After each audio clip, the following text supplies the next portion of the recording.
Salmo 90.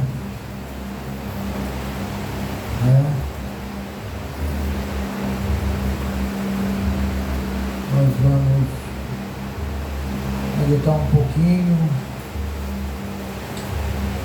neste salmo,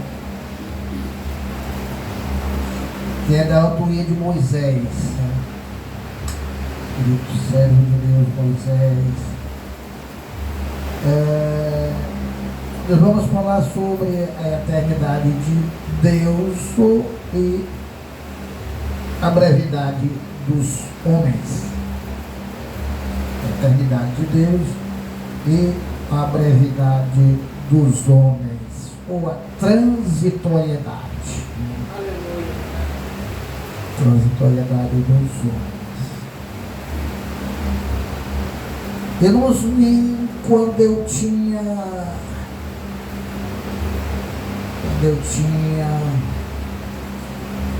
acho que 14 anos, já faz alguns anos, eu vi um pregador da Igreja de Cristo ali pertinho do Estado Castelão pregar 3 noites sobre aquele versículo, não sei se o capítulo 11 de João: o mestre chegou e ele te chama. 3 dias. Cada dia a leitura era específica. O mestre chegou e ele te chama. Nós vamos meditar um pouquinho por alguns dias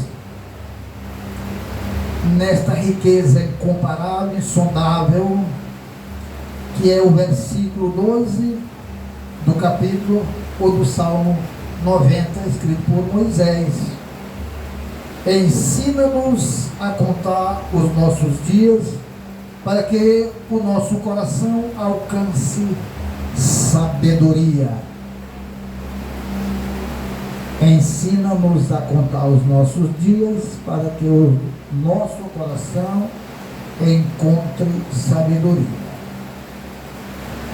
Nós vamos ler um pouquinho, discorrer um pouquinho hoje sobre o capítulo inteiro, mas nós vamos falar aqui por alguns dias, se houver essa oportunidade, até o final do ano, todo dia, o versículo 12 deste capítulo. Talvez alguém pudesse dizer: mas quantos dias nós temos daqui até dezembro? 28 domingos.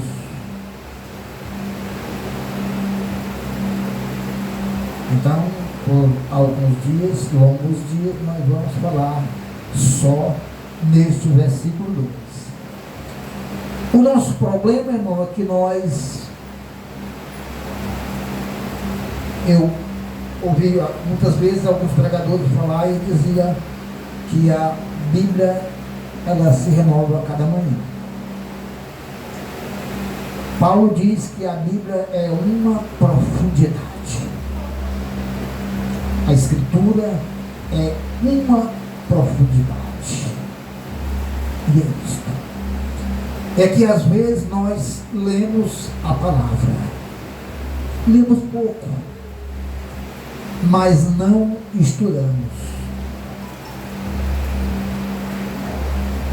Eu estava uma vez numa reunião lá em Santana do Acaraú, que fica a alguns quilômetros de distância daqui de Fortaleza, fica pertinho do Sobrado.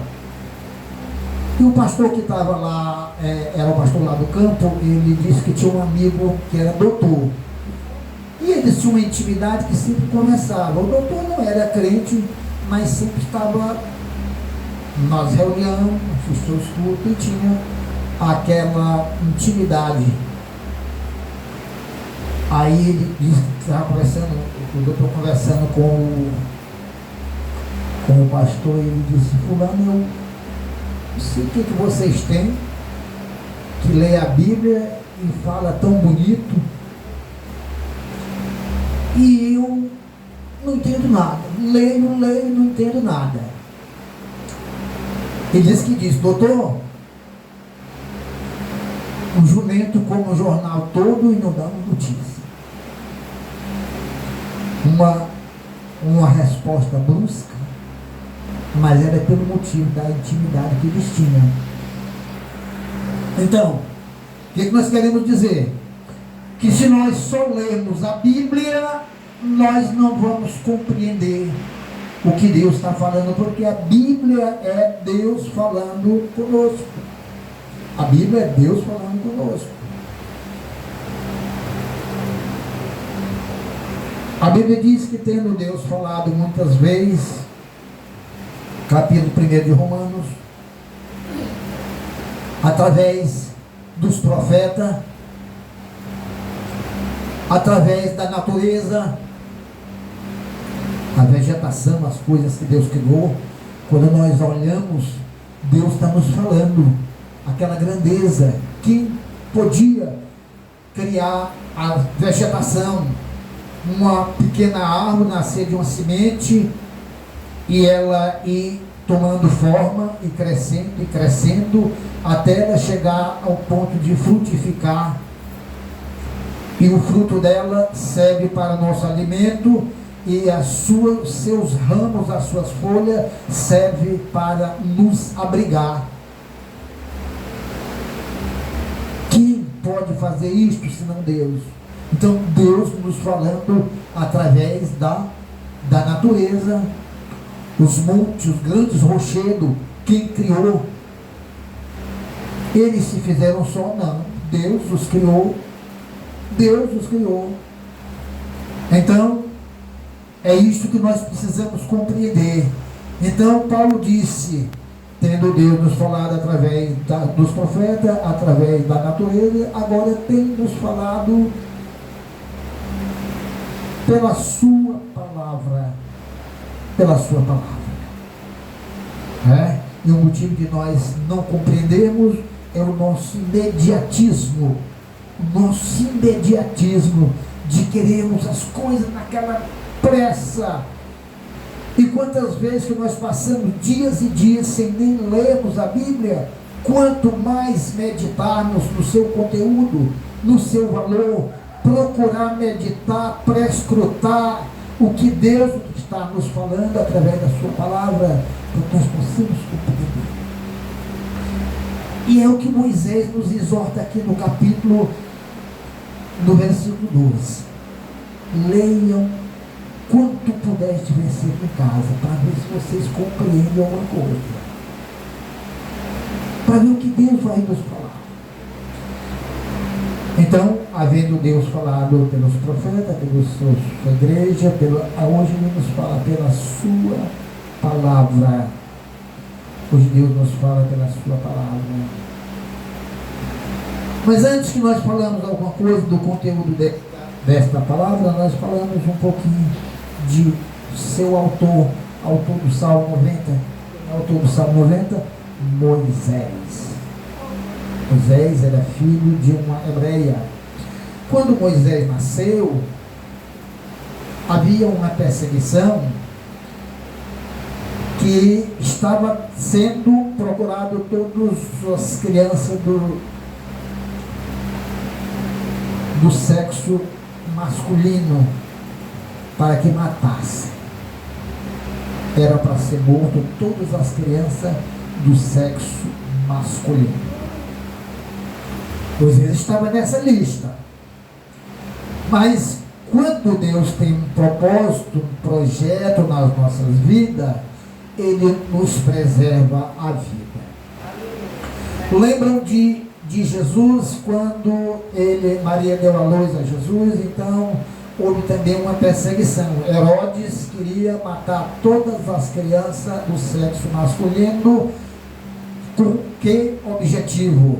Para matar o Filho de Deus, o Cristo, Jesus Cristo.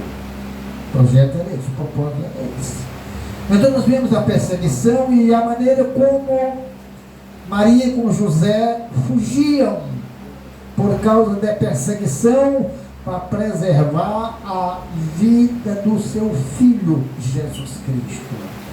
E eles eram avisados em sonho pelo anjo do Senhor para que eles fugissem para tal lugar, a fim de que fosse preservado a vida do menino Jesus. E então o que foi que a mãe de Moisés fez? Moisés era um menino formoso e a mãe dele projetou um cestinho de junco, fez um cestinho, e ela, dentro desse cestinho, colocou Moisés e mandou que Miriam fosse colocar no rio Nilo. E Miriam fez isso, colocou lá no cestinho. Então a mãe de Moisés, conduzida por Deus, ela teve essa ideia para preservar a vida de Moisés. Por quê? Porque Deus tinha propósito na vida de Moisés. E Miriam pegou o cestinho com Moisés e colocou lá no Nilo, lá onde a filha do faraó ia com suas amas. Ela ia tomar banho lá. E chegou no rio para tomar banho, estava ela naquela algazarra, sorrindo e conversando. E a filha do faraó pôde ouvir o choro de uma criança. Ela ouviu o choro da criança, sussurrado, e ela foi e ordenou uma das moças que a acompanhavam. Eles vão ver o que é isso. Aí a moça foi, controlar, se aproximou lá dos juncos, da onde estava o cestinho com Moisés. Ela trouxe e entregou para a filha do faraó. E ela logo achou o menino muito formoso e propôs em si levar aquele menino para casa. Era expressamente proibida essa decisão dela. A execução dessa decisão, expressamente proibida. O que podia acontecer? Chegar lá, os meninos hebreus eram conhecidos.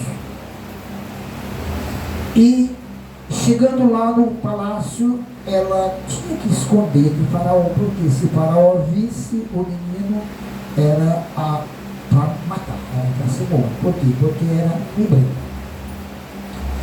E ela chegou e escondeu. O faraó, o tempo foi passando, Moisés foi crescendo, e lá, depois de muito tempo, o faraó tomou conhecimento daquela criança. E então lá, começou com a filha dele, ela disse lá tudo, contou tudo, e ela disse que o menino deveria morrer. Este não. Este é filho da filha de Faraó. Esse não é para morrer. E colocou o nome do menino de Moisés. Por quê? O significado do nome? Porque das águas o tirei. Então Moisés foi crescendo e a filha do faraó resolveu educar